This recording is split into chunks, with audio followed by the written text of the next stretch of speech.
मुसळधार पावसामुळे मुंबईची लाईफलाईन समजली जाणारी रेल्वे सेवा काल पूर्णतः ठप्प झाली होती।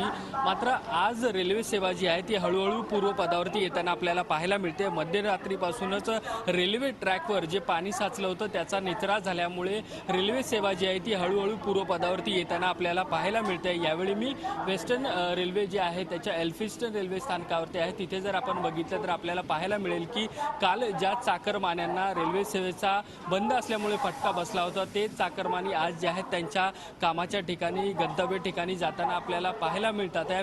फक्त वेस्टर्न रेल्वेच नाही तर हार्बर आणि सेंट्रल रेल्वे सुद्धा काल पूर्णतः ठप्प होती आणि या दोन्ही लाईन्स देखील ज्या आहेत त्या हळूहळू पूर्वपदावरती येताना आपल्याला पाहायला मिळतात आहे। ट्रेन्स ज्या आहेत काहीशा उशिराने धावतात आहे, मात्र एकंदरीतच रेल्वे सेवा जी आहे ती सुरळीतपणे सुरू आहे याचं समाधान देखील मुंबईकरांना आहे। कारण काल पूर्णतः ठप्प असल्यामुळे रेल्वे सेवा जी आहे मुंबईकरांना मोठा फटका बसला होता। आता जर आपण बघितलं तर सगळे जे चाकरमानी आहेत ते आपल्या कामाच्या ठिकाणी जातात आहे। एकीकडे असं असलं तरी आज देखील हवामान खात्याने मुसळधार पाऊस जो आहे तो मुंबईमध्ये होण्याची शक्यता वर्तवली आहे। त्यामुळे काल ज्या पद्धतीचा फटका जो आहे रेल्वे सेवा असेल किंवा रस्ते वाहतूक असेल याचा मुंबईकरांना बसला त्याची काहीशी धास्ती देखील या सगळ्यांच्या चेहऱ्यावरती आज आपल्याला पाहायला मिळते।